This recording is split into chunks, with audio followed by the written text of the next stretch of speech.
Welcome to Everyday Tarot, your daily dive into the divine wisdom of the tarot. I'm your host, Camille A. Saunders, healer, tarot extraordinaire, and your local witch next door. And today I'll be talking about the Seven of Pentacles. Whether you're a seasoned tarot reader or just starting to explore, this podcast offers daily insights, intuitive messages, and practical advice drawn from the cards. Each episode is designed to help you connect with your inner wisdom, find clarity in your decisions, and tap into the energy of the universe. Tune in every day, Monday through Friday, for fresh perspectives and empowering guidance from the tarot as interpreted by me. If you love the show, the best way to support it is by listening daily, leaving a review, and subscribing or following in your favorite podcast app. For monthly hangouts, tarot Q&As, individual readings, and more, join the Everyday Tarot Patreon family. If you're local to the greater Puget Sound area, join me Monday, May 12th from 4:45 to 7 p.m. at the Sumner Library for a potluck and to create your own tarot cards. I'll bring all the supplies for crafting and we'll talk tarot and craft together. If you'd like to be the first to hear about upcoming events, presentations, musings, and info and photos of my day-to-day life, sign up for my weekly newsletter. You'll also get my free PDF with the 2025 5-card tarot spread I created just for you at the beginning of this year when you sign up. If you don't already know, I'm a sex and relationships therapist seeing clients virtually all over Washington State. I love working with queer, poly, and witchy clients who might be struggling with anxiety, chronic pain or illness, communication issues, self-advocacy, and sex. Please book a free 20-minute consultation now to work together to see if we're a good fit. You can find the links for any of these offers in the show notes or on my website, CamilleASaunders.com/everydaytarot, in addition to the images of the cards I pull. All right, so we are in season 7, where I'm talking all about the Suit of Pentacles, going through each card one per episode. If you haven't listened to my other seasons yet, you should go check those out. In season 1, I talked tarot basics. Seasons 2 and 3, I talked about the major arcana and the 4 suits. Season 4 was all about tarot and pop culture. Season 5 was different tarot spreads, and season 6 was the Suit of Wands. So like I said, now we're in season 7, talking about the Suit of Pentacles. If you want to hear an episode dedicated to an overview of the whole Suit of Pentacles, you can check out season 3, episode 13. And today I'm talking about the Seven of Pentacles. So if you have a deck, go ahead and take it out and search for your Seven of Pentacles and look at the images or symbols on the card. So some common ones that are associated with the card are different ways to show progress, evaluation, pride, accomplishment, or success. I pulled 3 of the Seven of Pentacles cards from 3 different decks. And I'm going to take a look and see what in the Sasuraibito Tarot deck by Stasia Burrington.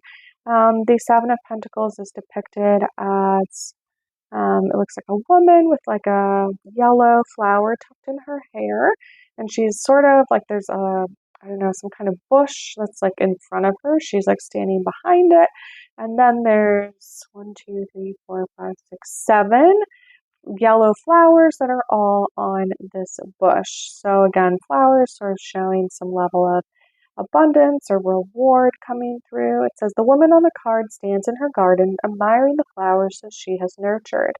This card indicates prosperity and a return on your investments, either financial, material, or emotional. Hard work, patience, and persistence will pay off, and this card indicates the result of your energy. Now is the time to rest and take stock of where you are and to decide where to go from here. It's a time for reflection and enjoyment. What have you learned, and how will you use this new knowledge or plan out where to go next?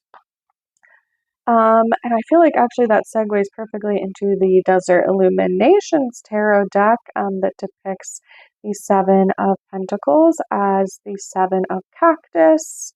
Again, pentacles are all about like grounding and earth energy. In this deck, the cactus is how they depict those. And just looking through my book real quick to grab the 7. But actually what's depicted on the 7, from what I can see, is like a large saguaro style cactus, the one with like the different arms, the one that you would see in like cartoons. That's a saguaro. They have those in like the Southwest or Arizona area, and it has 7 they look like peyote to me, like button cactus like placed over top of it, and they all are flowering. And then we see like a car like driving down like a highway, sort of like going out into the distance. So there is this aspect of like them going on a trip or sort of like going towards something. It says a classic car drives through a lush portion of Route 66, chasing after a UFO. The cacti on this route bloom after the springtime monsoon season, which is symbolic of successful cultivation. A vibrant sunset is in the distance, casting a vibe of looking through rose-colored glasses. The UFO in the distance represents the guiding forces leading you on the right path with your projects. This card is about being on the right track and thinking about what your long-term goals hold for you. Like the open road, there's a sense of freedom after putting in all the hard work. When we're driving, we are forced to stay in the present moment to make sure we're safely observing everything around us. This card encourages you to focus on your journey and the road ahead. If you get stuck in traffic, be patient. You will get to your destination. And finally, in the Goddess of Love Tarot deck, what's depicted for the Seven of Pentacles is it gives very earth energy. It gives Taurus season, which we just entered as I'm recording this. So for me, this is April 28th. This will come out for you all on Thursday, I believe, on May 1st. So just in a couple of days. But yeah, we are into Taurus season now. We just had a new moon last night for me, or yesterday, and what's depicted on this card is sort of, let's see if I can describe it before I read the description.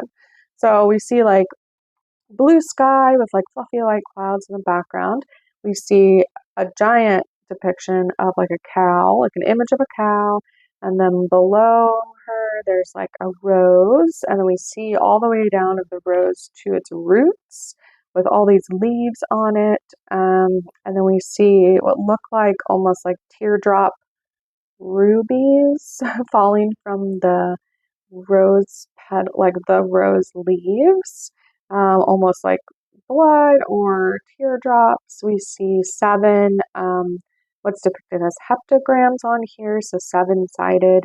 So instead of pentacles being like a five-sided star, we have a seven-sided one. And there's seven of them. Then there's, I imagine Saturn is above the cow, so it's like a planet with the rings around it. And then there's all these like mountains at the bottom, like a landscape. But when you look at the mountains, they're actually like emerald gemstones. And then there's also this like effect on the card where, so there's like a blue sky background with fluffy white clouds, but there is this sort of like, you can see these squares like superimposed on top of the background, almost like as if you were looking through like a window of some kind, like at the sky. So let's see what Gabriela Herstik, the creator of this deck, is talking about with this card, and it's illustrated by Julia Popescu. So for the Seven of Pentacles, it's associated astrologically with Saturn and Taurus, so hence the Saturn and the bull or the cow that's sort of on the front of this. So the hard work you've been putting in building a life aligned with the goddess has taken on a life of its own. The Seven of Pentacles is a pause, a long sigh, followed by admiration for the work you've done. The shift in focus allows you to see how far you've come and to use this to inspire you to keep going. This card also reflects the sacred marriage in the material realm and the concept of mothering something that can sustain itself.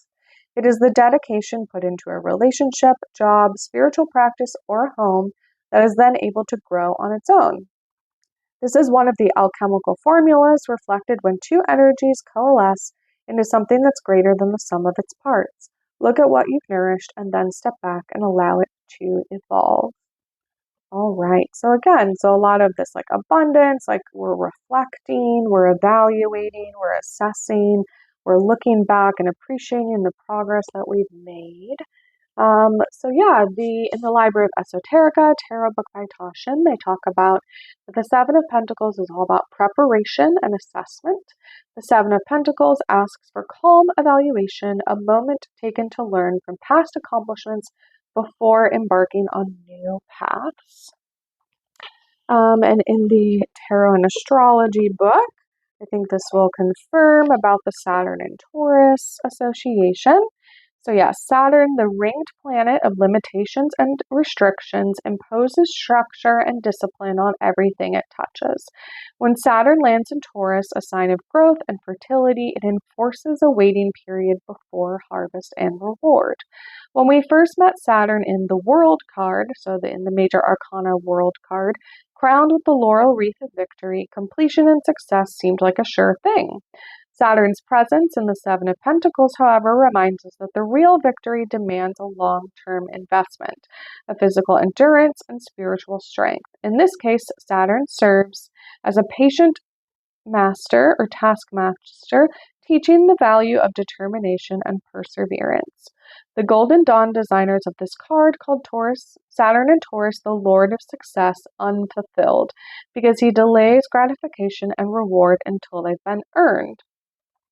Like Kronos, the god of time, Saturn forces us to learn self-discipline, to manage our time wisely, and to allow nature and life to run its natural course. Saturn reminds us that the world is bigger than any one individual, and that others will eventually impose their will on us if we can't control ourselves. Like all of the minor arcana cards of Taurus, the Seven of Pentacles is connected to the Hierophant and the Empress. The Hierophant, the embodiment of Taurus, knows that our possession reflects our values. The Hierophant's ruler, the Venusian Empress, can take that message a step further. We value things more when we wait for them. Every woman who has ever given birth, like the Empress, who is perpetually pregnant, can tell you that the last few months of pregnancy seem to stretch on far beyond their actual measure. She can also tell you that anticipation makes the final reward sweeter. In a tarot reading, the Seven of Pentacles often symbolizes patience and reward, obstacles and delays, and worries about expected outcomes.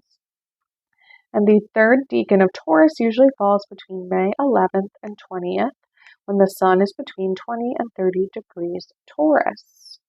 So we are coming up on that time period if you're listening to this as it comes out.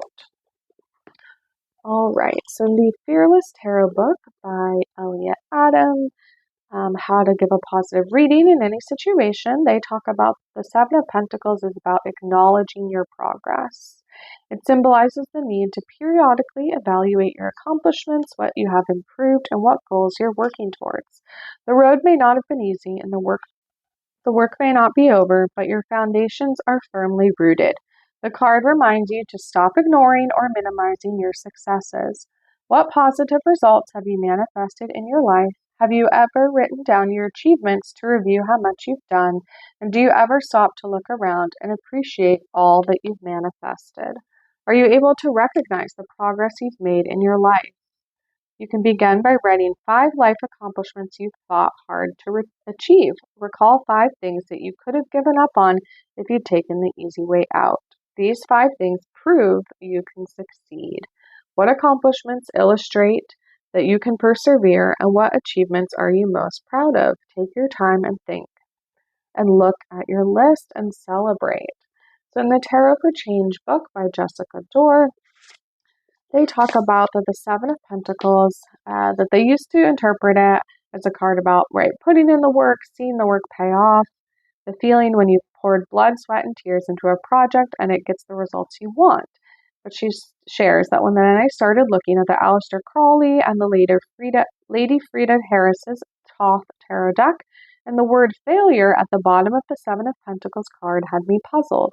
I've since learned that this is the sort of confusion can be a good thing. For those with ears to hear, it means you're about to get told a new secret. The first time I heard the quote, "You can never get enough of what you don't really need," I'd just finished graduate school. I remember feeling like I was supposed to be really excited and proud, but all I wanted to do was forget for a while and go see my friends. In old stories, there's a motif about difficult tasks where a protagonist has to separate thousands of poppy seeds from a dirt pile, or slay a dragon, and then sow its teeth like seeds into the ground to get treasure. Graduate school was a quest that involved many such difficult tasks, and as is the case with the completion of all hard jobs, there were big decisions to make afterward about what was truly precious and how to move forward with that knowledge.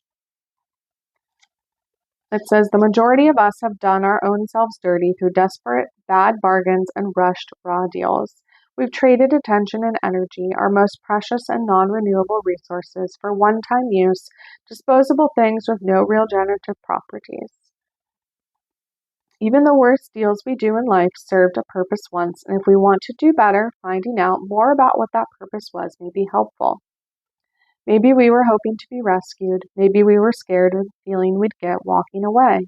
Maybe we took a wrong turn and knew it, but we weren't ready to give up the dream yet. Being truthful about what we do need does begin with an earnest exploration of what that might be. But too often this comes only after sold off valuables we'll never get back, endured belly aches from swallowing things that don't nourish us. And sure, we can call those things failures, but we can also call them a vital part of a process in which we learn to do the kinds of deals that bring us closer to what we require. So the Seven of Pentacles, right, is all about acknowledging the process, and sort of, right, if we're not doing that, then we're not sort of properly reflecting on the journey. It's going to be harder to move forward, or we're going to perhaps push ourselves into burnout if we're not recognizing how far we've actually come.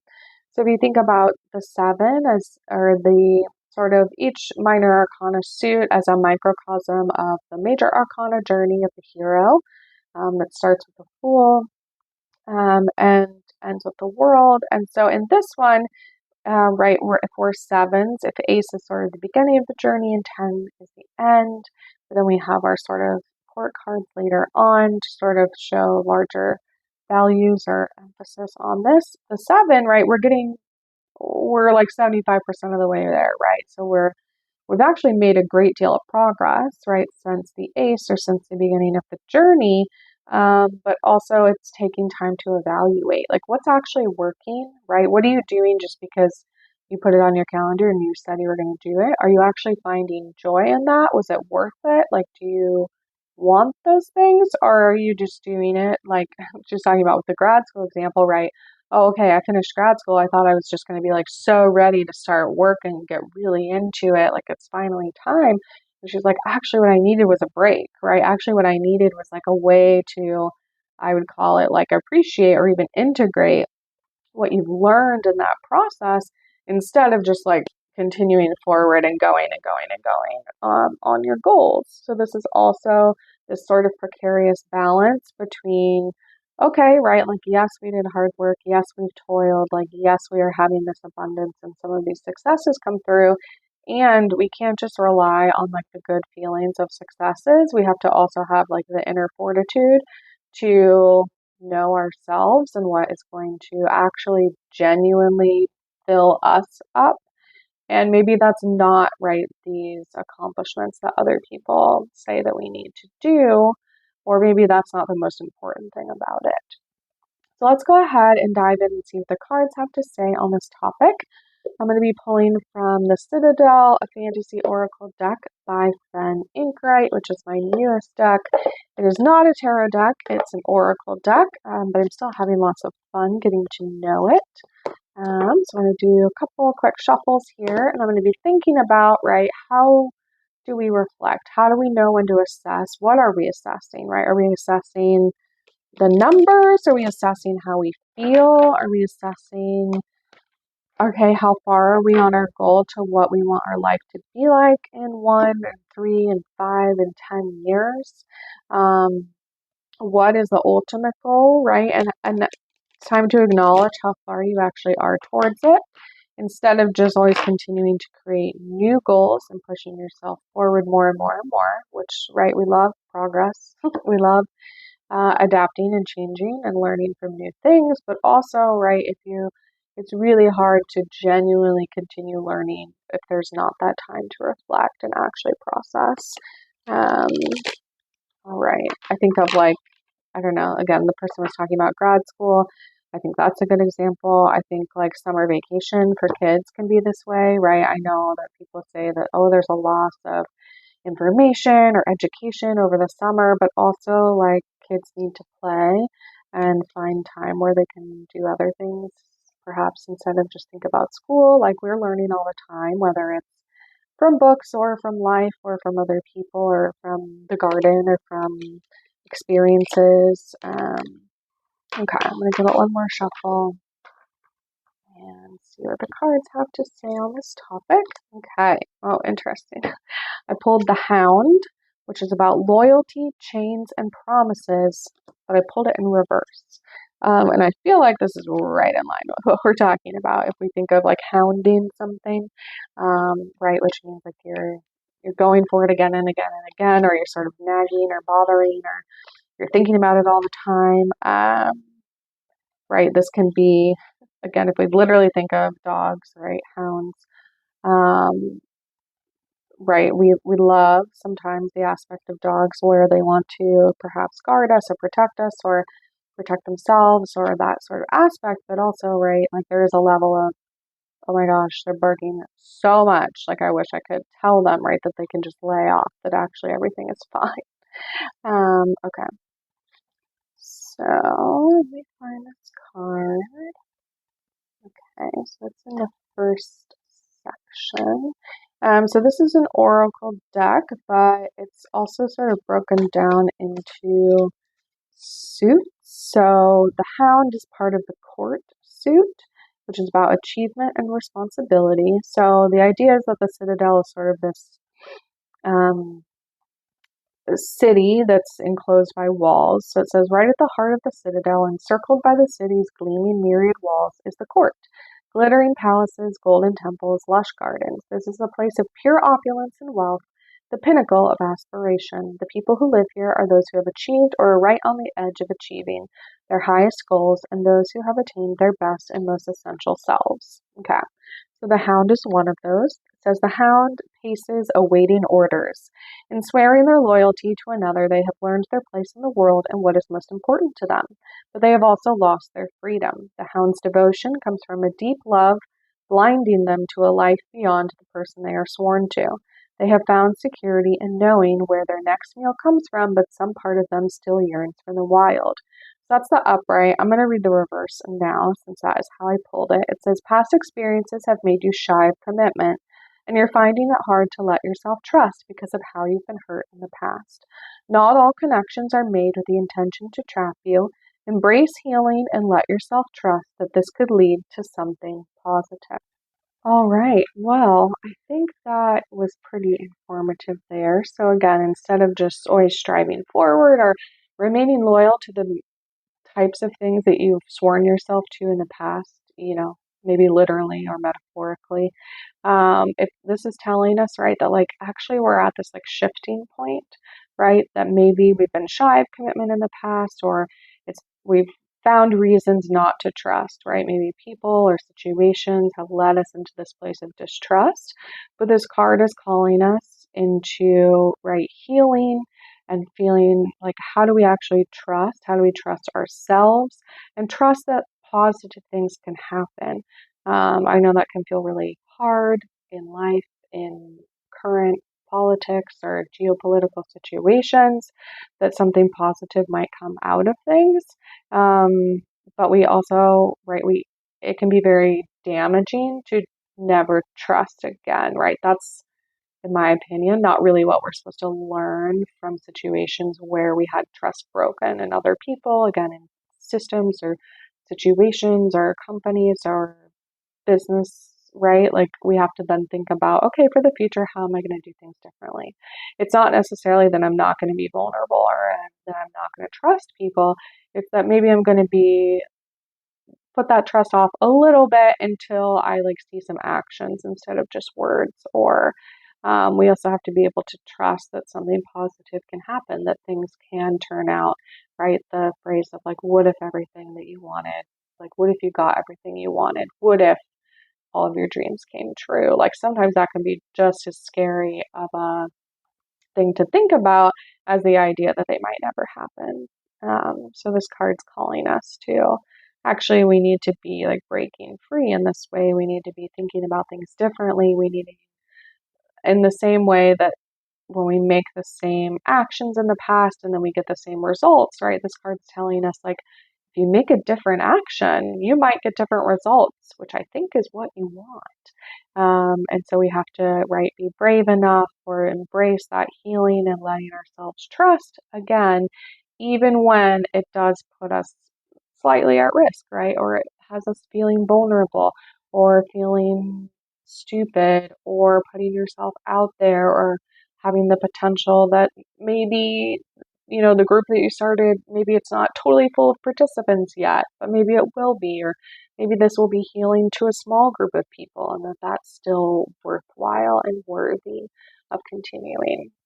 All right, so I'll end there for today.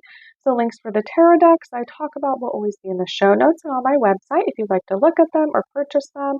And thanks for joining me today on Everyday Tarot. Just as a reminder, the podcast comes out daily, Monday through Friday for all of 2025. All right, see you soon. Bye-bye.